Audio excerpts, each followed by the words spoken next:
think most everybody has seen this, but we're just going through it again because like Minnie said, we're going to kick agility to the curb and you guys are actually going to go back to running your laser again like you used to. The good news is that this one's really pretty simple to operate. And I'll go through, starting it up. This is a temporary solution, like Minnie said. We're still waiting on your permanent placement. The challenge has been the wired foot switches for us. For whatever reason, we can't get them. We're having supply chain issues. So this one has a wireless foot switch, which is going to be a little bit unique. It's an extra step when you fire this thing up, and I'll show you how to do it. So getting started, by the way, I added a cheat sheet to the back side of the screen right here that kind of just gives you some basic information, how to access your stats that you need for Epic when you're charting, and then also how to get into the laser, how to key it in, and that kind of thing, to open it up, because it doesn't have a key, right? It's got a keypad. There is no breaker, switch, or anything on the back of this box. The only way to turn it on and off is with this button right here. And what you're probably going to run into most commonly from a troubleshooting perspective is when you're starting it up, this button may have accidentally been depressed when it's in a storage room or something. It bangs into it, something bangs into it and locks it up. This is the emergency kill switch, and what will happen is if it's depressed, it doesn't turn the whole machine off, but you get an error message on the screen telling you that you need to release this. And the way that you release this button is by twisting it either way gently and it'll just pop out. So here's the error message.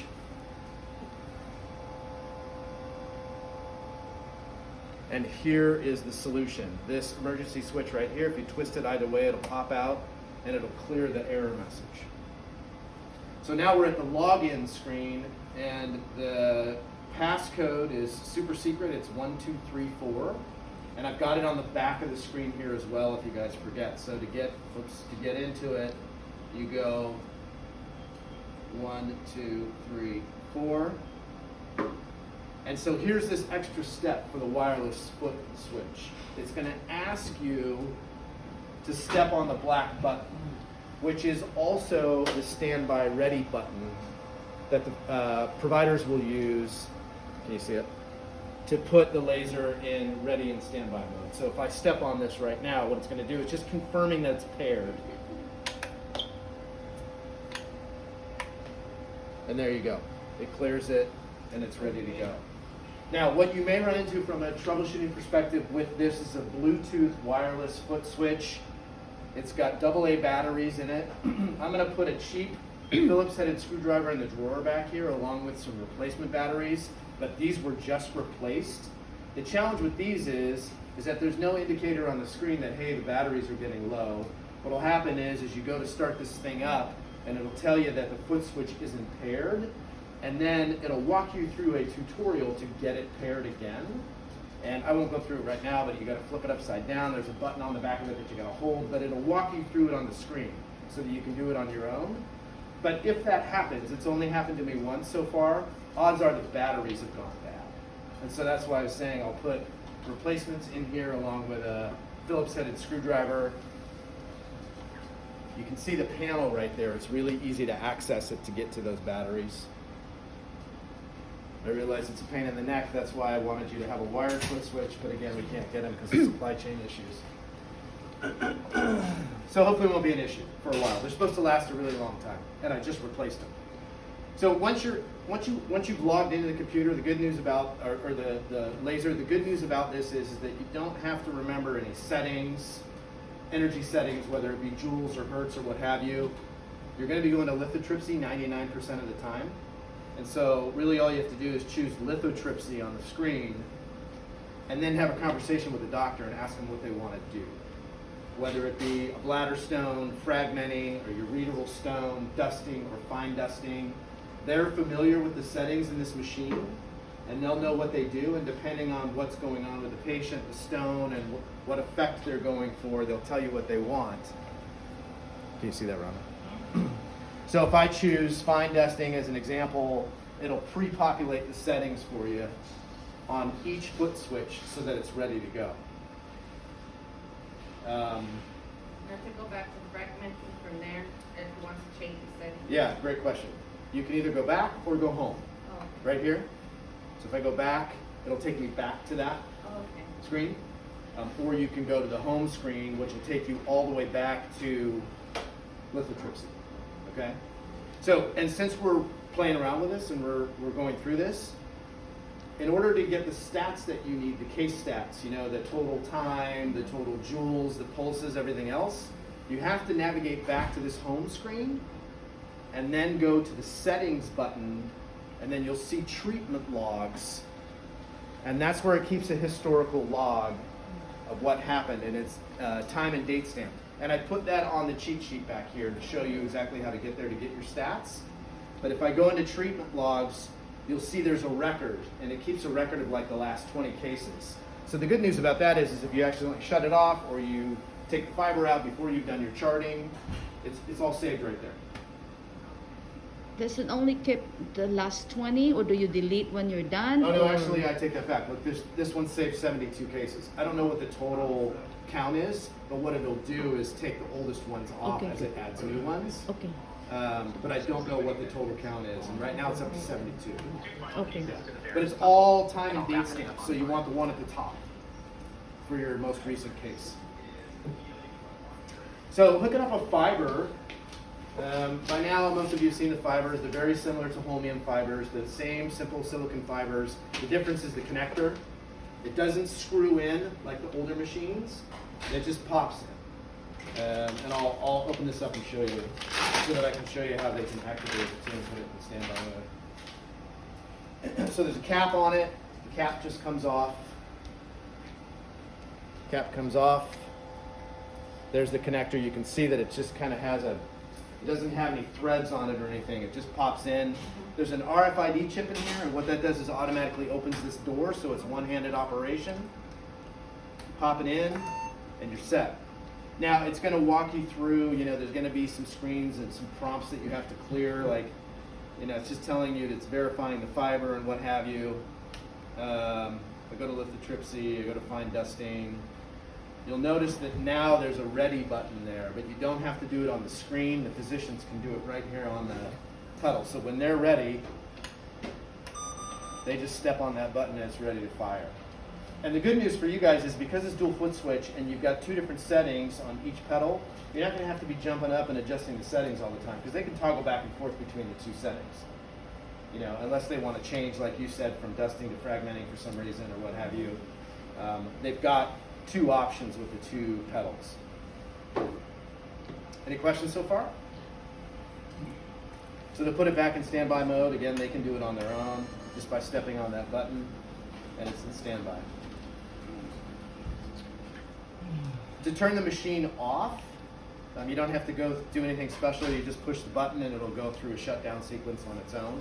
You don't have to turn it off on the touch screen. And in terms of fibers, we're going to have sizes that you're familiar with. Like we've got, I think Reese bought 200s, 365s. On this machine, we're not using 1,000 micron fibers very often. We're using 550s for things like bladder stones and soft tissue. So really the biggest fiber you're probably going to see is a 550 for this particular laser. The good news is that that's a pretty good cost savings for the facility because 1,000 micron fibers are expensive. Do you have, you mentioned about the ball tip. Ball tips, yeah. So I talked to Bernal about that earlier this week, and he said that he didn't ask Reese to buy any because they're more expensive. So we may or may not see those, but we do have, oh, one thing I should mention is we have smaller fibers. We haven't ordered any yet. But the smallest fiber we have for this machine is a 150 micron, which would probably only be used in a flexible scope if they were trying to go into the lower pole because it makes them, it's easier to deflect and it helps with the irrigation flow for visibility. But you don't have any in stock yet. We also have ball tips in the 150 and the 200 size, but we haven't stocked any of those yet, so I don't know if you'll see any of those, but we do have those. This plugs into a 110 outlet. You don't need 220. Plugs into any outlet. And this is about as much noise as the fan makes. So it's nice, it's compact, it's small, it's efficient. You can actually hear the radio when you're doing lithotripsy. And yeah. So the treatment, for the treatment, it will record once you remove the fiber? Yes, it saves it in that log that I showed you, and I'll go back there. So you go home, you go to settings, you go to treatment logs, and it keeps a historical record. You know, like your old Yes. laser used to. Yes. It keeps a log. So I guess my question is, in the middle of the procedure, they said, oh, we're done, so we removed the fiber, it kept the treatment log, and then the doctor said, oh, no, I want to put it back, or the fiber came off, or in the middle of it, the fiber broke off. So would that treatment be recorded in the back too, or Yeah, not? what you'll see is, so they're date and time stamped, Minnie, right? So you'd see in that scenario that you described, you'd see obviously the same date, and then you'd see a time stamp that would be pretty close together, right? Like 15 or 20 minutes, let's say, in that scenario. Let's say the fiber broke, or let's say they were using a thicker fiber and they decided they wanted a thinner one because they had a tricky stone they were trying to get to. So that would show up under 2 entries on the same date and close to the same time. The unfortunate thing is that then that's going to require some math to get the totals, right? Because it's not going to total it up. It's not smart enough to know that was the same patient. Okay. Yeah. Just wanna know, because that happens. Yeah. What I typically do is I'll take a picture of this with my phone, you know, so that then when I go over to the charting station, I've got it right there as opposed to, you know, trying to figure it out. So every time the fiber is removed, it records. Yeah, it would have a different, yes, absolutely. And these are single-use fibers. So what I've seen happen in practice is, let's say it accidentally pops out or something happens. You can use it again if you use it again within a certain time frame, but eventually it's going to tell you that this has been spent and you need to crack open a new fiber. If that makes sense. So in other words, if you used it, let's say you used it in the morning, you try to use it again in the afternoon, it wouldn't let you use it. Which you wouldn't be doing anyway, but... If there's any issue with the laser itself, would it tell me that I will not be able to use it? Because you know how like the Homium, it will not let you when the thing is busted or the foot pedal or anything. Yeah, would this absolutely. tell you also? Yeah, it'll give For you, the safety. It'll give you error messages. Okay. So 2 things. Number 1, with respect to troubleshooting, I've attached a quick reference guide to the front of the cart here that has some information in it. And my telephone number is also on the back here on this cheat sheet, so that from the room, if you need to call me, you know, hopefully if I'm available, I can talk you through whatever's going on. There's also a 1-800 number for a hotline in case in the middle of the night or you're not be able to be contacted. There's a but contact number. You wouldn't be able to. You're gonna get a hold of me faster than you would the customer service number. Yeah. So you're on It's call okay, text 24 me. hours. Yeah. Okay. That's fine. Okay. I know what I'm signing up I for. want to respect your time too. So, No, I appreciate so the that. support I service. appreciate that, but I also don't want you to have to jump through 50 hoops to get. You won't get a relevant answer, in my experience. So there's no support at this time. You got me? Support service. Okay. Yeah. Sorry, but it's not that I don't. You know how things happen. Yeah, I do. Yeah. Yes, so Well, how often are you doing laser cases in the middle of the night? we do it. Do you? Yeah. Okay. Yeah. Not all the time, but when you don't want it, that's when it happens. Yeah, I hear you. Yeah. Yeah, I think, because we do have an 800 number, but it's not 24/7. Oh, okay. And the people on the end of the line, may or may not know Be familiar with. what's going on.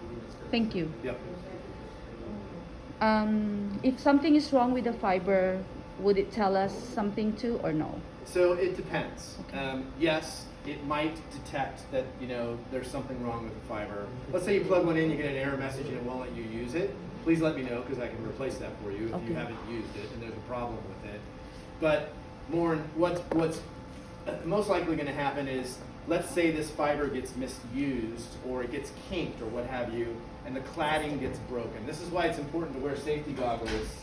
And I know some of us do and some of us don't. The doctors often decline wearing these. But really the only way that you can get hurt from these machines is your eyeballs. From across the room, if there's a kink in the cladding and the laser energy leaks out, it can get you from across the room. It's not very likely that it's going to happen, but that's your biggest exposure. Unless you're the provider, you're the physician, and you're right up next to the thing, it'll shock you on contact, if there's a break in the cladding, and that's true, it'll shock the drape too. It might, ignite the drape, which is why you have a wet towel and all those things. But your biggest exposure for people in the room is eyeballs. And you use the same safety equipment that you'd use for the Holmium laser. Same signs, same glasses. The wavelength on this machine, and I put this on the cheat sheet as well, is different than the Holmium, but not by much. The Holmium's 2100, and this one is 1940. So for charting purposes, you'll see that I put it back here. I put the wavelength as 1940, and then it's a pulsed laser for you to put it in. So there's only one okay. setting, just pulse. There's no continuous. Correct. Yeah. And the other thing is the fun fact for you guys is that this laser does not show up on the drop-down list, but maybe we can add it. I don't know if we can add it locally. Yeah. But we probably should do that. I'll get a picture of the serial number and I'll get that. Add it. Yeah. Okay. Yeah. This is not ours still, Arlene. Oh, it's not ours. No. No, it's still lower. No. Yeah. So, Yeah. but yeah. How do you adjust the settings for the pedal? Do you have to go up or down? So you can't. So you have to do it from the screen. So they would have to ask for your help. Oh, okay. So let's say, again, we'll go back to this fine dusting. By the way, for those of you who are familiar with lasers, I mean, you'll see that these frequency settings are pretty darn high. This machine will go to 2400 hertz, which you probably will never use, but it's not that uncommon to see 200 hertz, like in the fine dusting. But let's say for some reason, the physician wanted to tweak it. You can do it right here on the touch screen with these plus or minus buttons, or you can scroll the dial as well. So you have to do it from the touch screen. The circulator's going to have to do it to change the settings away from the standards. But what I've seen in practice is they're using the standard settings and they're happy. Is there any recommended settings for specific, like lithotripsy for the bladder, for the uterus? Yes, absolutely. So, and they're standard. So, Yes. I don't need to provide a cheat sheet for you because they're all preset. So, you'll see if you want to come in closer. I don't know if you can see that. Yeah, what I mean is that how high can I go with this setting?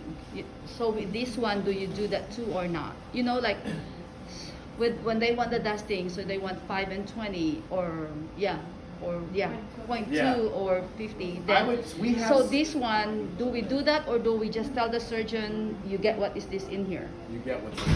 Yeah, I don't think. But if they want to go up, if they have problem with the stone, either the stone is too thick or too, you know what I mean, too hard or too soft. So, I think with the, sorry.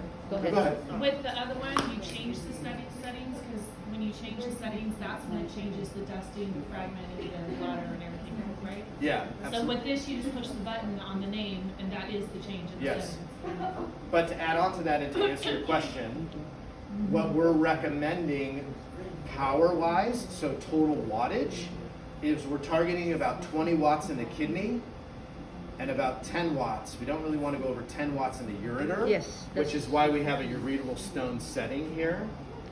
But if they need more juice in the ureter, I would just be cautious about going much beyond 10 watts. Do we have that on that book?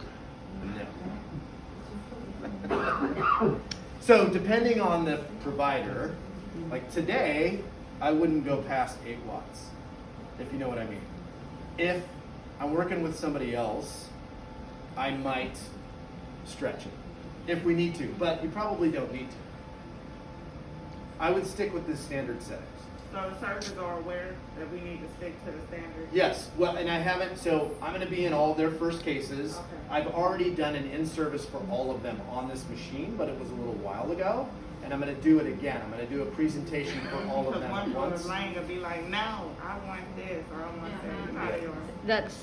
That's what. So I'm here on and then Monday. they would ask the circulator, what is the maximum? Where is that book? Yeah. I want to see it. I don't want the circulators to be in the room if So, we don't have any of that. I hear know you. what I mean? I'm going to be here on Monday. I'll talk to her, and my phone number's on the back. So if you're in the room and she's pushing you, put me on speakerphone. I'll talk to her. But I'm going to talk to her Monday. I'm also going to do a presentation for all of them. I'm going to recommend that they stick with the standard settings because they've been optimized. You know, for depending on the effect and the stone that you're working on, they've been optimized for this laser. And it is, the settings are a little bit different than Holmium. Thank you. Yep. Any other So what hiccups you think we might run into? Yeah. the agility rep said that, I don't know if it's true or not, that the ureter can get too hot, and that's what you're talking about over the fan? No. Fry the ureter, is that? It's not a heat issue. Oh, It's this laser is really precise. Oh, okay. And the way that the beam pattern is way more compact, it's way more precise, it's a really good cutter. Okay. So what we ran into early on when people started using this machine is depending on their skills, and also depending on, you know, the ureter can be tricky depending on where you are in the anatomy. If you don't have a straight on shot to the stone, and let's say you run the risk of shooting the ureter, if you have too much power, you can perf the ureter. So that was the concern, and that's why we have ureteral settings. Okay. And that's why we recommend staying below 10 watts in the ureter and about 20 watts in the ureter. Okay. So The bladder, does that have a, Bladder, you can go, so this is a 60 watt machine and you can crank it all the way up. And if you go to bladder stone, you'll see that the 56 standard is watts. 56 watts. where is the calculation, or how do you clear it? So once you remove the fiber, it will clear the machine. The set, so know the number of joules and all those things. So when you remove the fiber, then it would clear it. No, what it does is it keeps that log. Yes, but Yeah. then so when for my next case, so how would I clear it? So at least I would have a fresh start. Then when I put a new fiber, it will start to zero again. Well, what it'll do is it'll create a new entry, a new log. So let's say you're doing 4 cases in the same day. Okay, you'll see your first one at 7:30 or 8 or whatever. Then you'll see your next one at 10. You follow me? The So time the machine stamp. automatically like reset once It you put doesn't- a new that- fiber in it, right? Yeah. So there 2 things. Okay. There is a counter on the main screen here that you can reset, but you have to manually reset it. And I don't think you're going to use that anyway because all it records is total energy and total laser time. Follow me on this. So, but if I go into the log, it gives me all of that data and the pulses, the maximum frequency that you had set, the wattage. So it gives you more data, it gives you the data that you need for charting.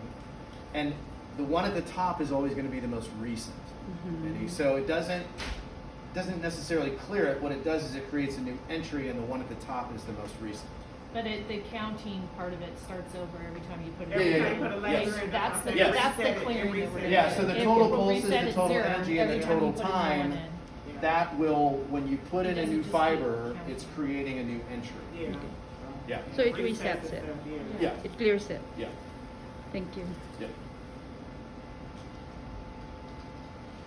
But it didn't when you turn it on, and then put a new fiber. That counter there was still That's has true the for numbers. counter on the front. Which It has numbers. Which is why I pointed that out. Which is why I wouldn't use it, because you have to remember to reset it, and it doesn't give you all the data you need anyway. Okay, Yeah. So I would just go off of the treatment logs. Yeah. that's good. Good clarification there. So back to the setting. I'm sorry. That's cool. Yeah. So we have the bladder stone, we have the fine dusting, we have the dusting and fragmentation and urethral stone. So what each of that, we know the bladder stone. How about the dusting, fragmentation, and fine dusting? Is there a limit to you only use this for this one, or depends all on the surgeon? So the doctors will know, but to kind of give you an overview of where you would use these. So bladder stone is obvious. Dusting, fine dusting, and fragmentation, kidney. And then ureteral stone in the ureter. Is that on the cheat sheet? No. I'm gonna have to tweak that cheat sheet on that. But then it's gonna get too big. That's okay. Well, you can we'll put those have three it. together. We'll have the that. kidney. We'll Yeah. have that in the. Okay. We'll make a cheat sheet for Okay. this. Yeah. Yep. Well, and I can tweak what I've done on the back here too. Thank you. Yeah. Yeah, that's good. Yep. I'm getting old, my memory is withdrawing. It's hard when you are sometimes on under stress. It's hard Oh, to I know. think You guys clearly. have a million things going on. This is one more thing you got to manage. I totally get it. Which Yeah. is why I'm trying to like keep it simple, right? Like I'm just trying to. That's why I would tell them, sorry, you got to use the standard settings. Thank you. Yeah. So you still need an extra person, basically if they want to switch settings on there. Circulator. Or just the circulator, because they can put it on standby or whatever, ready on their Oh, own. on the bottom. The reason for a laser person in the OR is to make sure that somebody can put the laser on standby for safety. So since the surgeon can do that now, the operator can do that in case of fire. She can put it on standby or for that one. So that's the main reason for that, is for the safety. Yep. Yeah. The other thing too is that if this, let's say they don't put it in standby, and they're doing something else, they're just looking around, but they're not firing the laser. After 2 minutes, this thing will time out and go into standby. That's good to know. Yeah. Safety. The other thing you might run into as well is if the surgeon is tapping the pedal. That's another safety thing. Is this thing, you might get an error message saying, check the foot pedal or whatever. It'll throw it into standby, and that's because it thinks that somebody accidentally hit it and they weren't intentionally pushing on it to fire it. And so if they're kind of twitchy with it, it might put it in standby, and then it needs to be. But I think actually it may have to be cleared from the screen. So that's another scenario where the circulator may have to jump over, but it doesn't come up very often.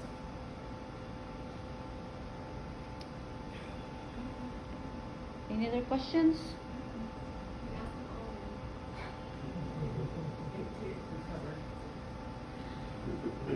Everybody comfortable or nervous? You used to do this No, with that we used big to. behemoth machine, and you had to know the settings, Oh, and you, I rarely use that one. I came in with the new one. We use this But we'll before. learn it. Yeah. And as we Yeah. go, right? Any issue on the tip of the fiber? Is there any? So, great question. If the tip erodes, you don't need to cleave these.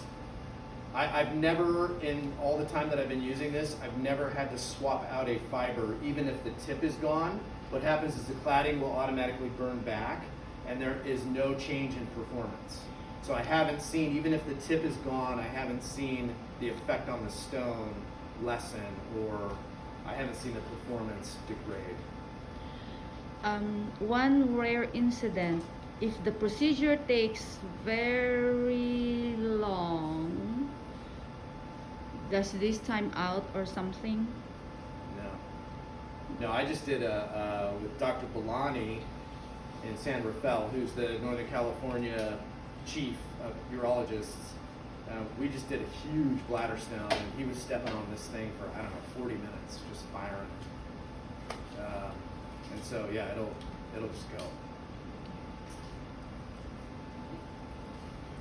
When we do bilateral, do we record left and right or no? No. Together. Together. No, it's all together. Thank It's you. It's one, short. Yeah, that would be tricky. Have we done both bladder and urethral stone? Yeah. So how do we record that?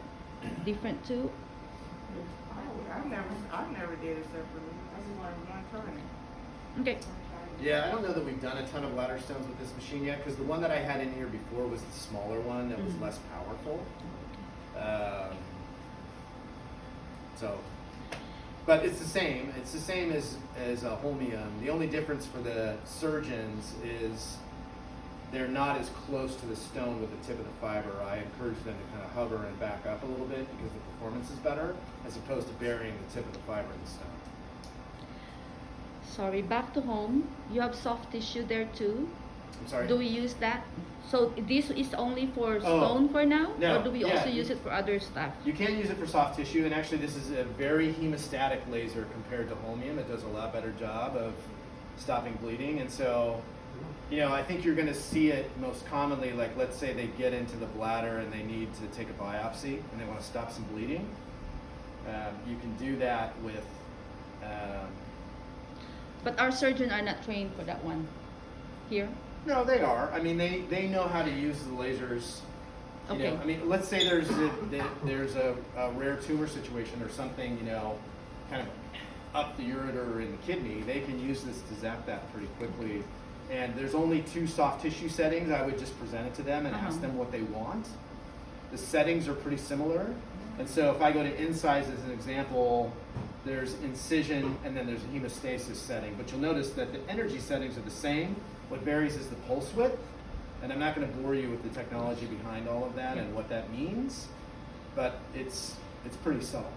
And it's usually about 1 in 20 for soft tissue. You can use this laser for like doing an enucleation, a prostate enucleation, and even BPH, even doing a TURBT. Instead of using a green light laser, you could use this laser, but I don't see anybody here doing that. Okay, thank you. Yeah. I don't want it to be surprise, you know what I mean, that we, Yeah. in case. No, they know that there's a soft tissue option, but I think it's going to be the rare occasion where either they need to dry up something in the bladder or they see a tumor that they wouldn't otherwise be able to zap, and they can zap it with the laser. And the BPH, they're not trained here. They're Oh, not good. gonna, they're Thank not you. gonna, they're I not just, gonna do that. just wanna clarify. They prefer the loops. Yes. Yeah. Sorry. Okay. All right, are we good? Phone number's on the back, and I'll Thank be you. around. Thank you.